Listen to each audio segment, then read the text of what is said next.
talked about culture, right? Safety culture, risk culture. If you look at digital transformation, at safety, at cybersecurity, all these risk things, we have a certain level of maturity, right? It's nice for me to go to a safety person and say, what's the maturity level of your process safety management folks? And I think you probably deal with that a lot more than I do on the cybersecurity side when you think about the digital transformation maturity of an organization, right?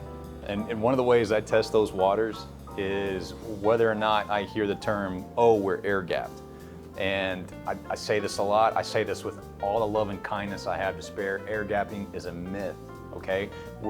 It's almost like you're telling me you want to go back to analog when you say that you want to be air gapped. It's an impossibility.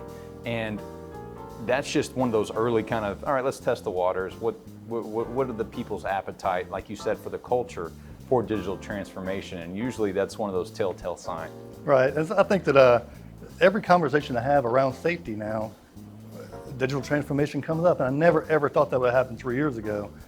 So it must be really interesting for you because everything digital transformation related has a piece of data with it, right? So they're grabbing you and pulling you more often than not, saying, I want this and help me get around these issues that I have. And like you said, all that data is leaving the plant. We're taking it through the DMZ into the enterprise network. So that right there tells me if you don't understand what it means to be air gapped, but you want this data on your enterprise network, then we have a fundamental misunderstanding of what that means. And maybe we should go back a few steps and start at this point for your digital transformation, your digital maturity model, and things like that. So maybe start small for everything, right? Maybe that's a good way to do it. That's a good answer.